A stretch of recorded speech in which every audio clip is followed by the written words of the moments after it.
Have you ever had the uncomfortable realization that your salary is clearly higher than it was a few years ago, but your savings somehow look almost identical?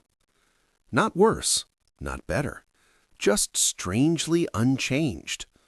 For a lot of people in the United States and Europe, this creates a quiet kind of confusion, because logically, income growth is supposed to solve the savings problem.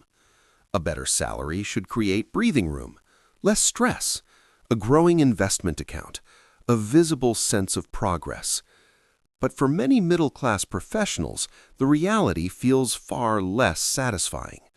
The raise comes in, life gets smoother, and the savings rate barely moves.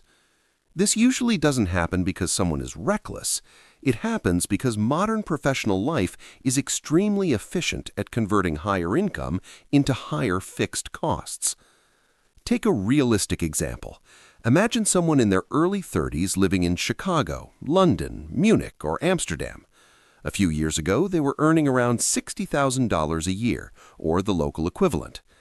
After taxes, healthcare, pension deductions, and insurance, that might have meant around $3,800 per month. At that level, life was functional. A smaller apartment, a used car or public transport, limited subscriptions, weekend spending with some restraint, even saving $500 a month felt meaningful. Now fast forward 4 years. The salary rises to $90,000 a year. In many U.S. cities, take-home pay might now land around $5,700 per month. That's nearly $1,900 more every month. On paper, this is exactly the kind of increase that should dramatically improve financial security. But watch what usually happens. The apartment gets upgraded.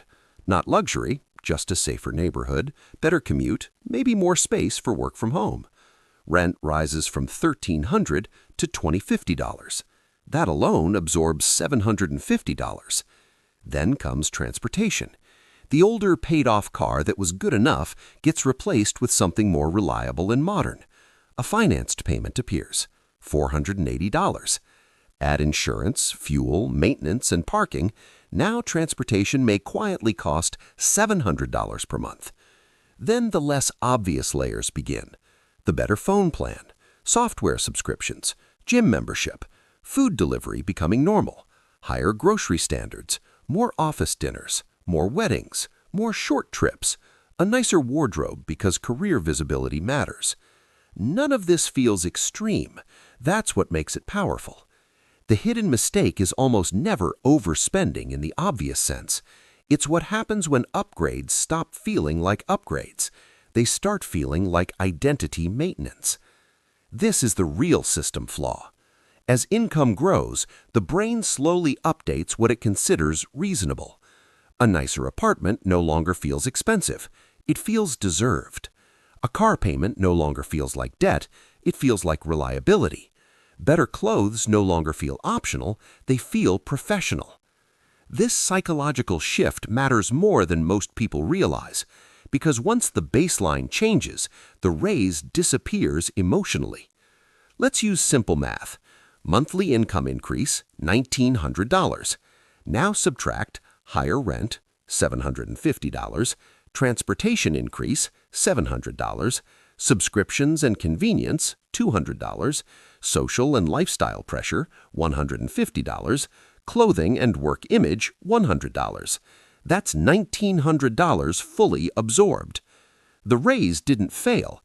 It was simply converted into recurring obligations, and recurring obligations are what quietly prevent wealth from forming.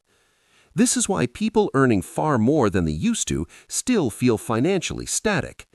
The raise improved quality of life, but it didn't improve ownership, and ownership is what changes long-term outcomes.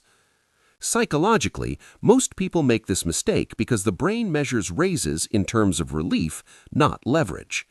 The moment work becomes more stressful, it feels natural to spend part of the raise reducing discomfort. A better neighborhood, a better commute, convenience services, a newer laptop, more frequent takeout. These are emotionally framed as life improvements, and many of them genuinely are. But the long-term issue is what happens when every raise becomes a permanent cost increase. Imagine just $800 per month of lifestyle expansion that could have been saved instead. Over 10 years, without returns, that becomes $96,000. At an 8% annual average return, it becomes roughly $146,000. Over 20 years, that number moves closer to $470,000. That's nearly $500,000 created purely from not allowing the baseline to move too quickly. This is why financially intelligent people tend to think differently. When their income rises, they do not immediately ask, "What can I upgrade?" They ask, "How much of this raise can become permanent optionality?"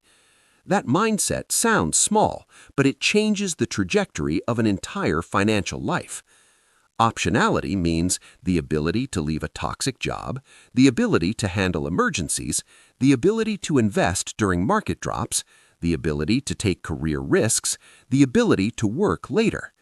In other words, savings is not just delayed consumption, it is stored freedom. And that's the deeper reason income growth often fails to create visible progress. Because modern middle-class life quietly trains people to translate raises into normal. The nicer apartment becomes normal. The more expensive weekends become normal. The upgraded wardrobe becomes normal. The car payment becomes normal.